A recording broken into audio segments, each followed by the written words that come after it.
नमस्कार, मी केतकी जोशी आणि गावाकडच्या बातम्यांमधली पहिली बातमी आहे कांद्याबद्दलची। कांद्यानं पुन्हा रडवलेला आहे, पण यावेळेला रडवलेला आहे शेतकऱ्यांना, कारण मनमाडमध्ये कांदा 5 पैसे दराने विकला जातोय। आपण विचारही करू शकत नाही, 5 पैशाला आता काहीही मिळत नाही, पण 5 पैसे दराने म्हणजे 5 रुपये क्विंटल या दराने सध्या कांद्याची विक्री होतीये। कांद्याचे भाव गडगडलेत, शेतकरी साहजिकच आहेत, हतबल झालेत, पण त्याही पेक्षा ते संतापलेले आहेत। निफाड तालुक्यातल्या सायखेडा बाजार समितीमध्ये कांद्याला किलोला 5 पैसे भाव मिळतोय, म्हणजे क्विंटल मागे कांदा उत्पादक शेतकऱ्यांना फक्त 5 रुपये भाव मिळतोय। कांदा इतक्या प्रचंड प्रमाणात गडगडलाय, साहजिकच आहे शेतकरी संतप्त झाले। रद्दीपेक्षा सुद्धा कांद्याला भाव कमी मिळतोय, माती मोल आपण म्हणतोय, माती मोल भावाने कांदा विकला जातोय। आधीच गोणी पद्धतीमुळे पूर्णपणे नाशिक जिल्ह्यामध्ये विशेषतः मनमाड आणि लासलगाव मध्ये गोणी पद्धतीमुळे लिलाव बंद होते, त्यामुळे कांदा साठवलेला सगळा होता ते संकट दूर होतंय। तो आता कांद्याचे भाव गडगडलेले 5 पैसे किलो इतक्या कमी दराने, म्हणजे ज्यामध्ये त्यांच्या लागवडीचा खर्च सुद्धा निघू शकत नाहीये, कुठल्याही प्रकारचा त्यांचा खर्च निघू शकत नाहीये, इतक्या कमी दराने मनमाडमध्ये कांदा विकला जातोय। हा आता 5 वाजता सगळे इथले बाजार बंद झालेले आहेत, पण आज जर दुपारी विचार केला तर अक्षरशः 5 पैसे इतक्या मातीमोल भावानं हा कांदा विकला गेलेला आहे। आपल्या सोबत आहेत आमचे प्रतिनिधी बब्बू शेख। बब्बू, नेमकं हे जे भाव आहेत ते आज कुठल्या बाजार समितीमध्ये होते, काय सांगशील? इतक्या कमी दरानं हा कांदा का विकला जातोय? हे बाजार भाव जे कोसळले ते निफाड तालुक्यातील सायखेडा बाजार समितीत कोसळले आहे। करंजगावचा शेतकरी सुधाकर दराडे हा आपला 14 क्विंटल कांदा घेऊन या बाजार समितीत आला होता।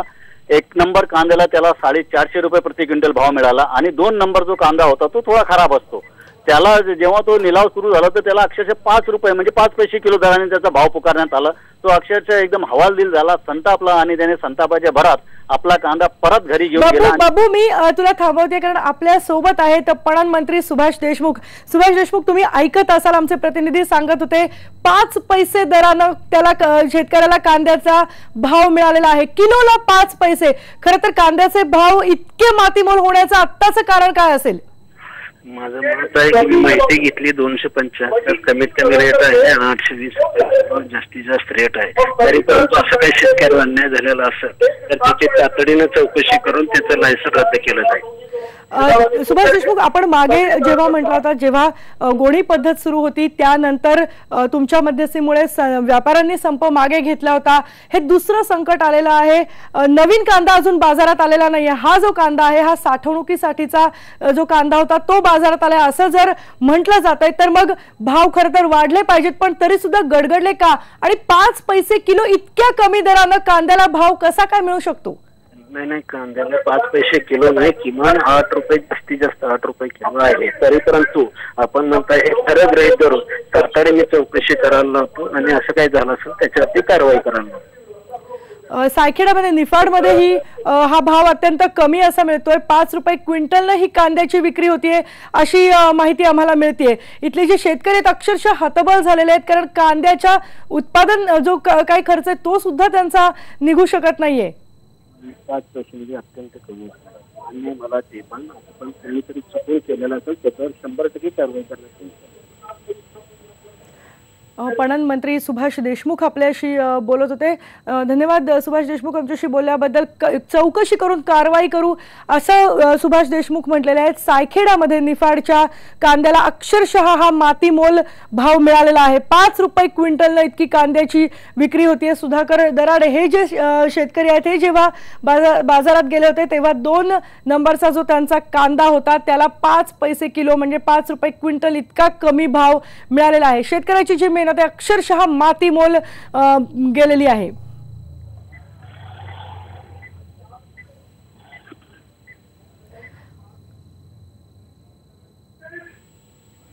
आपल्या सोबत आमचे प्रतिनिधी आहेत बब्बू शेख।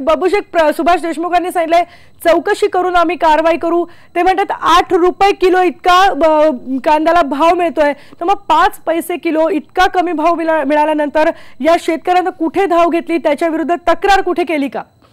खरं म्हणजे देशमुख साहेब जे बोलले आहेत त्यांना ही जी बाजार समिती जी लिलावची जी पद्धत आहे ना, कमीत कमी भाव, जास्तीत जास्त भाव आणि सरासरी भाव. जास्तीत जास्त भाव जो कांदा आहे तो लिलावासाठी समजा 100 ट्रॅक्टरला त्याच्यातून 2 ते 3 ट्रॅक्टरला जास्तीत जास्त भाव मिळतो आणि उर्वरित जे ट्रॅक्टर असते 98% कांद्याला कमीत कमी, आता ही कमीत कमी भाव कुठे 250 रुपये, कुठे 300 रुपये.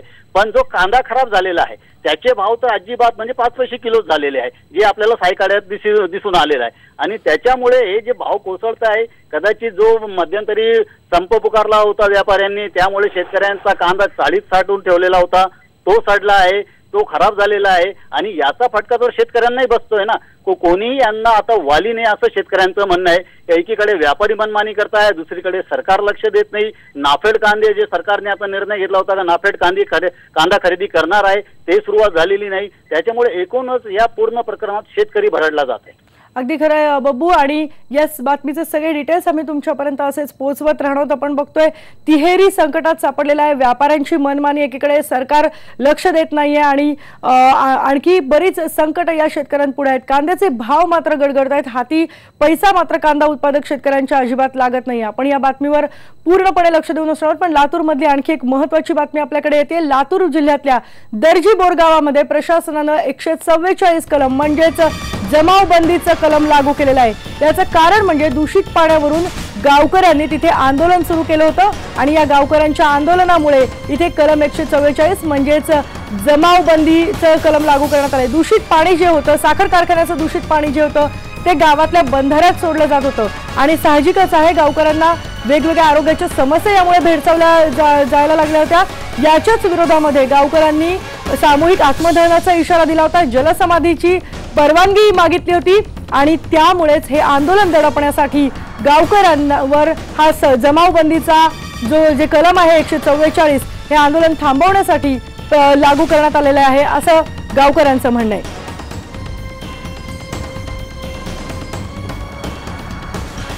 कारखान्याचं जे दूषित पाणी आहे, हे दूषित पाणी जे आहे ते सगळं या गावातल्या बंधाऱ्यामध्ये सोडलं जात होतं आणि त्यामुळे गावातलं पाणी जे आहे, प्यायचं पाणी जे आहे ते सुद्धा दूषित होत होतं. म्हणूनच या गावकऱ्यांनी आंदोलन सुरू केलं होतं, आत्मदहनाचा सुद्धा इशारा दिला होता, जलसमाधी सुद्धा आम्ही घेऊ असा इशारा दिला होता. आणि हे सगळं आंदोलन जे आहे हे दडपण्यासाठी म्हणूनच 144 म्हणजे जमावबंदीचं कलम जे आहे ते लागू करण्यात आलेलं आहे असा आरोप आता गावकरी करतायत.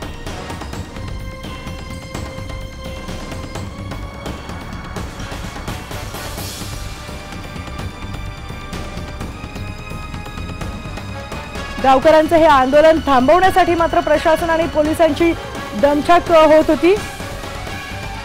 आपल्या सोबत आहे आमचा प्रतिनिधी नितीन बनसोडे. नितीन, एकतर साखर कारखाना कोणाचा आहे, आंदोलन दडपण्याचा का प्रयत्न होतोय? नक्कीच लातूर जिल्ह्यातल्या दर्जी बोरगाव गावातली ही घटना आहे. या गावामध्ये मोठ्या प्रमाणावर एका बंधाऱ्याचं खोलीकरणाचं आणि रुंदीकरणाचं काम लोकसभातून झालं होतं.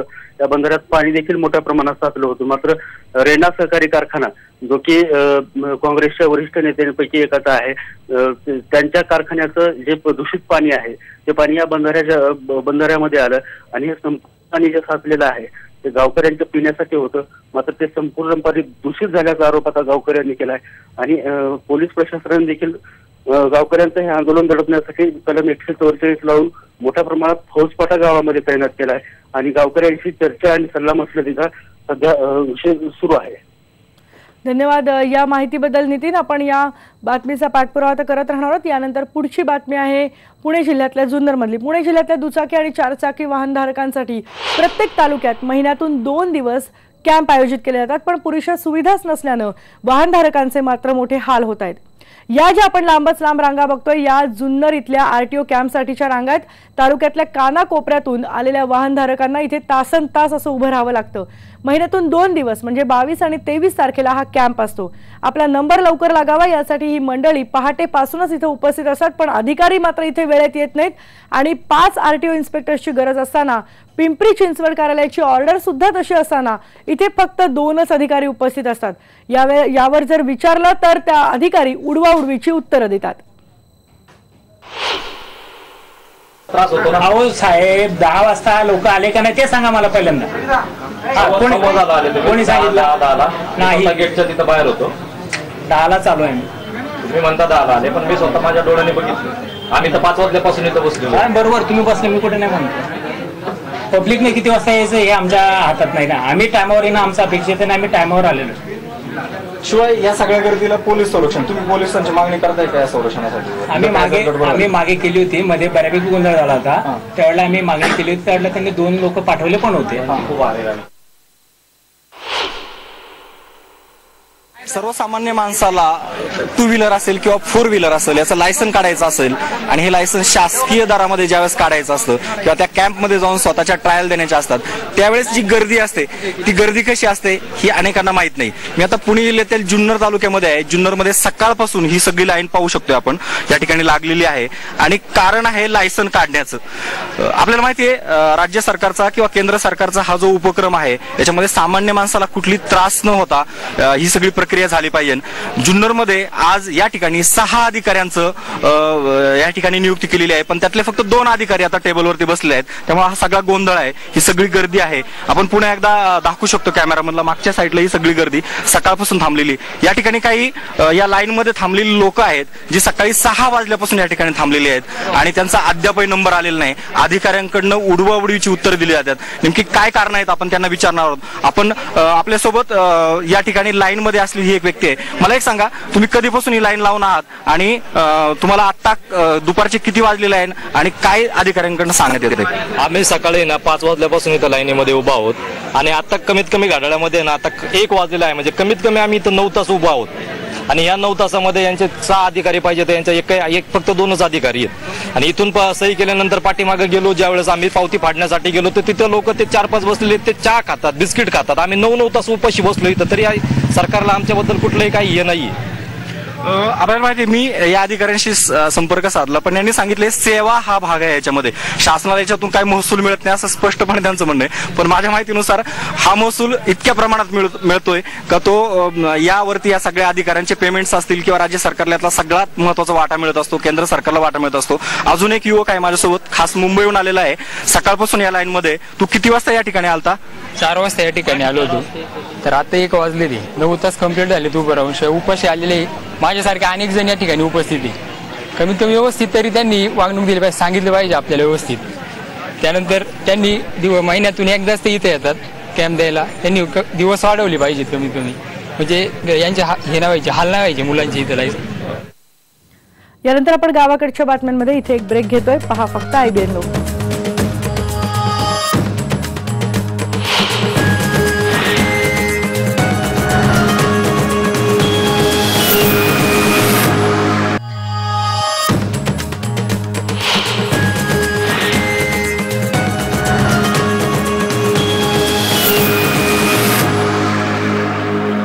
नगरची धक्कादायक बातमी आहे. सतत मुलीच होत असल्यानं अहमदनगरमध्ये सासरच्या जाचाला कंटाळून गरोदर विवाहितेनं मुलीसह आत्महत्या केली आहे. पाथर्डीतल्या आलनवाडीत सासरच्या छळामुळे या गरोदर विवाहितेनं मुलीसह आत्महत्या केली आहे. संगीता झांबरे यांनी आपली 2 वर्षाची मुलगी हर्षदासह रविवारी विहिरीत उडी मारली. सोमवारी दुपारी दोघींचा मृतदेह नागरिकांना सापडला. संगीता गरोदर असल्याचं नातेवाईकांनी सांगितलंय. या मृत्यूमुळे संतप्त झालेल्या नातेवाईकांनी सासरच्या व्यक्तींवर गुन्हे दाखल करण्याची मागणी केली. गुन्हे दाखल करण्यासाठी मृतदेह पोलीस ठाण्यासमोर ठेवला. मग पोलिसांनी पती हरिभाऊ झांबरे आणि सासू वत्सलाला अटक केली, पण सासर बापू झांबरे मात्र फरार झालाय. 11 वर्षांपूर्वी संगीताचं लग्न झालं होतं आणि तिला आधी 4 मुली आहेत. पुढची बातमी बघूयात. कोकण रेल्वे मार्गावरच्या मडुरा स्टेशनच्या प्लॅटफॉर्मच्या भरावाला भेगा गेल्या आहेत. गेल्या वर्षीही या स्टेशनच्या प्लॅटफॉर्मला भेगा गेल्या होत्या, पण पुरेशी डागडुजी झाली नसल्यामुळे यावर्षी इथल्या प्लॅटफॉर्मचा भराव आणखी खचलाय. शिवाय प्लॅटफॉर्मला काही ठिकाणी तडेही गेलेत. मडुरा हे सिंधुदुर्ग आणि गोव्याच्या सीमेवरचं सगळ्यात शेवटचं स्टेशन आहे आणि या ठिकाणी दिवा पॅसेंजर, मडगाव, रत्नागिरी तसंच हॉलिडे स्पेशल आणि गणेशोत्सवासाठी सोडण्यात आलेल्या जादा गाड्या थांबवण्यात येतात. पण या भरावाची डागडुजीच जर लगेच झाली नाही तर इथला प्लॅटफॉर्म खचण्याचा धोका सुद्धा ग्रामस्थ व्यक्त करतायत. यानंतर गावाकडच्या बातम्यांमध्ये आपण पुन्हा एक ब्रेक घेतोय. पहा फक्त IBN न्यूज.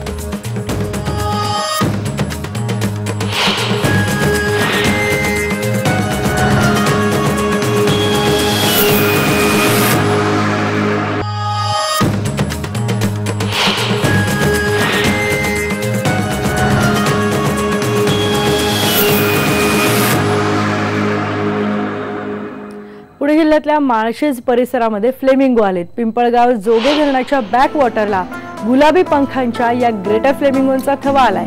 हे फ्लेमिंगो गुजरात मधल्या कच्छच्या रणामधून आपल्याकडे येतात ते हिवाळ्यामध्ये, पण माळशेज मध्ये मात्र पिंपळगाव जोगे धरणामध्ये पावसाळ्यात फ्लेमिंगो येतात। ही त्यांच्यासाठी सुरक्षित जागा आहे। जुन्नर मधल्या सुनील घोगरे या पक्षी मित्रानं फ्लेमिंगोचं हे सौंदर्य टिपलंय आणि त्यांची खास झलक IBN लोकमतच्या प्रेक्षकांसाठी।